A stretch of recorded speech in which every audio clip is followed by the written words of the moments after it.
Well, thank you again for coming out tonight and listening to us. Obviously, I want to say that if you have suggestions, comments, anything you want to say to me afterwards, I'm happy to listen.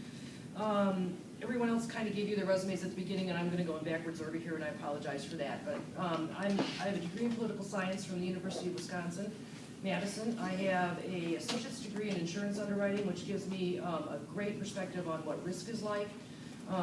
I'm married. My husband Roger and I have been married for almost 25 years. We're residents of DeKalb Township. We do not live in the city because there are no farms in the city. My son graduated from DeKalb in 2010. My daughter Kelsey is due to graduate this spring in June. My volunteer work is as a 4-H leader. I believe I mentioned that. I'm an orchestra mom, a sports mom, a room mom. I serve on the district's FFA advisory committee, which is in the career and tech ed department. The FFA is alive and well at the high school, and we are teaching career and tech ed things to the students who may not be choosing to go on to college. I've spent time volunteering with the DeKalb Farm Bureau, doing ag in the classroom, and if you have students in the elementary buildings, you know that what that is farmers going out and teaching the elementary grades about farming, how to grow plants, all kinds of nifty stuff about where their food comes from.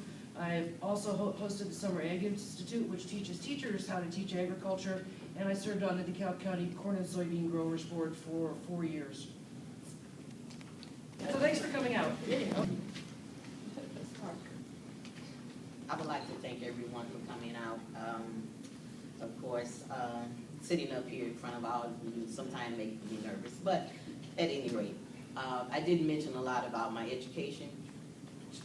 Yes, I am educated, but that's not the important thing tonight.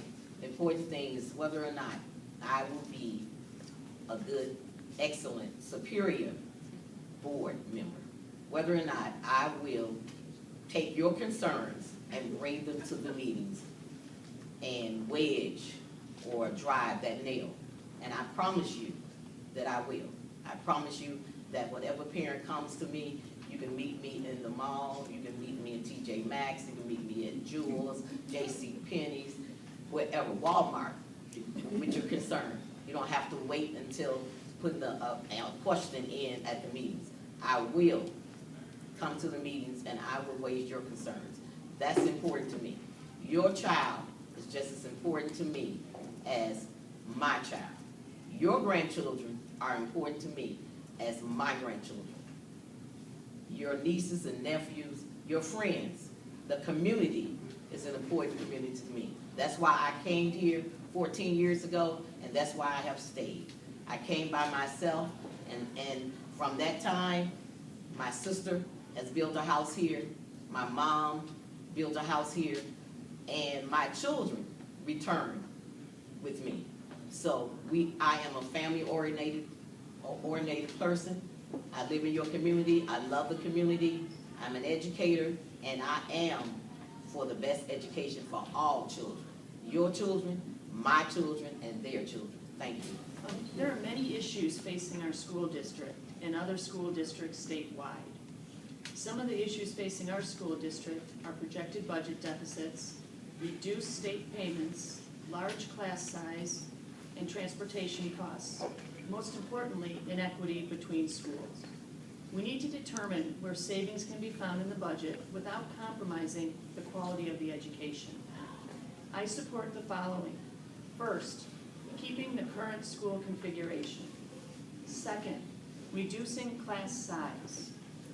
Third, improving parity between schools, which includes consideration of buildings, safety, technology, and overall student experience. Fourth, reducing the budget deficit. Fifth, spending of the $21 million grant in a fiscally responsible way.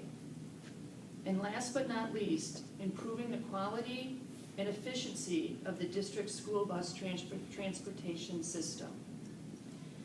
If you would like more information on where I stand on these issues, please refer to the Daily Chronicle's Election Central coverage on their website. And please vote on Election Day, Tuesday, April 9th. Thank you for coming tonight. Thank you for your time. Thank you for coming out this evening. Closing statements, number one, I believe I have a servant's heart, and I believe that to be on the school board, you have to, number one, be able to serve. I think it's a position of service, and I believe I have the heart to be that servant. DeKalb is changing. No matter how we try to stop it, no matter how we try to block it, whatever we try to do, DeKalb is changing, which means our schools are changing. Our students are changing. The ethnic makeup of DeKalb is changing. And I'm a big advocate of diversity.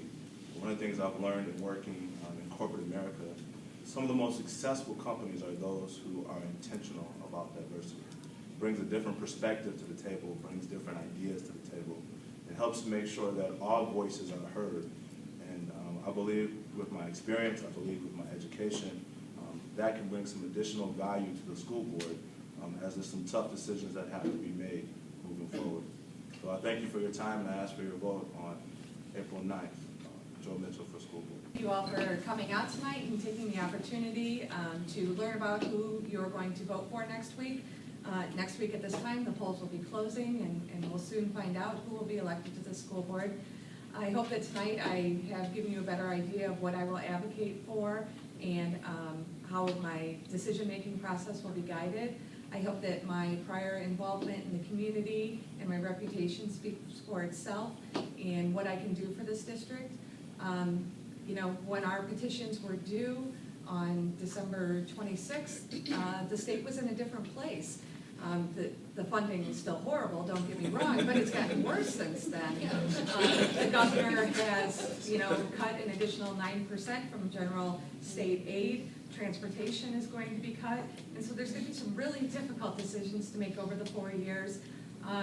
You know, like any of us sitting up here, we have a personal interest in this school district for our own children and also for your children, and we want all children to get the best education, but there's going to be difficult decisions down the road, and it's going to be scary, and you know, it's going to be a learning process like any other job we take, and I just want you to know that I will make my best efforts to represent your interests, our teachers' interests, and definitely the students' interests. So I hope that next week, when you go out and vote, Mary Huss is last on the ballot, that you'll mark that. Thank you. Now that we had, I think we're ready.